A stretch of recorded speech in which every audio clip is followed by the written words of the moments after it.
আজি গুৰুত্বপূৰ্ণ খবৰটো হ'ল কৰোনাৰ মাধমাৰ পেট্ৰলৰ প্ৰতি লিটাৰত 10 টকা, ডিজেলৰ প্ৰতি লিটাৰত 15 টকাকৈ শুল্ক বৃদ্ধি।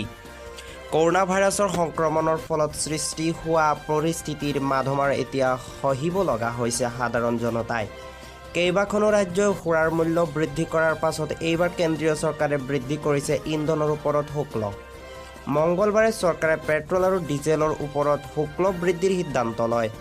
এই অনুসৰি বিত্ত মন্ত্ৰালয়ে জাৰি কৰা এক জাননী অনুসৰি বুধবাৰৰ পৰা প্ৰতি লিটাৰৰ ডিজেলত 15 টকাকৈ শুল্ক আৰু প্ৰতি লিটাৰ পেট্ৰলত 10 টকাকৈ শুল্ক বৃদ্ধি পাব।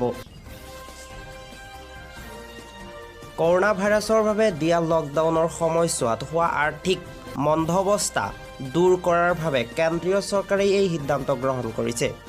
বুধবাৰৰ পৰা নতুন নিৰীখ শুল্ক প্ৰযোজ্য হ'ব। উল্লেখযোগ্য যে এইবাৰকে ধৰি চলিত 2 মাহৰ ভিতৰত চৰকাৰে পেট্ৰল ডিজেলৰ শুল্ক 2বাৰকৈ বৃদ্ধি কৰিলে।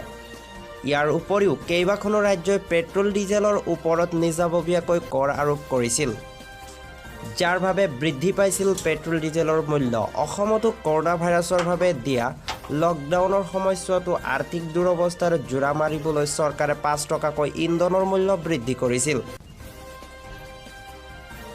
অৱশ্যে বিত্ত মন্ত্ৰালয়ে এই শুল্ক বৃদ্ধিৰ প্ৰভাৱ খুচুৰাকৈ পেট্ৰল ক্ৰয় কৰা গ্ৰাহকৰ ওপৰত নপৰে বুলিও সদৰি কৰিছে।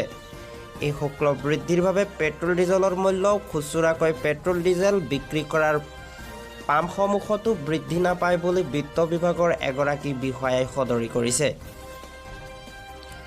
আৰু এটা গুৰুত্বপূৰ্ণ খবৰ হ'ল কৰোনা ভাইৰাছৰ ভেকচিন প্ৰগ্ৰামৰ সন্দৰ্ভত প্ৰধানমন্ত্ৰী মোদীৰ গুৰুত্বপূৰ্ণ বৈঠক। ভাৰতত কোভিড-19ৰ সংক্ৰমণ শীঘ্ৰে প্ৰতিৰোধ কৰাৰ উদ্দেশ্যে কৰোনা ভাইৰাছৰ ভেকচিন প্ৰগ্ৰামক আগুৱাই নিয়াৰ বাবে প্ৰধানমন্ত্ৰী নৰেন্দ্ৰ মোদীৰ অধ্যক্ষত মঙলবাৰে এক গুৰুত্বপূৰ্ণ বৈঠক আয়োজন কৰা হয়। প্ৰধানমন্ত্ৰী মোদী কৰোনা ভাইৰাছৰ ভেকচিনৰ বিকাশ আৰু পৰীক্ষাৰ বাবে নিৰ্মাণ কৰা টাস্ক ফ'ৰ্চৰ সৈতে এই বৈঠকত বহে।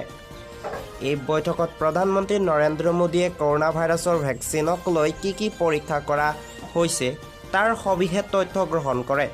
উল্লেখযোগ্য যে দেশত বৰ্তমানলৈ 49,400 জন লোক আক্ৰান্ত হৈছে কৰোনা ভাইৰাছত আৰু সমগ্ৰ বিশ্বত এই সংখ্যা 36 লাখৰো অধিকলৈ বৃদ্ধি পাইছে বুলি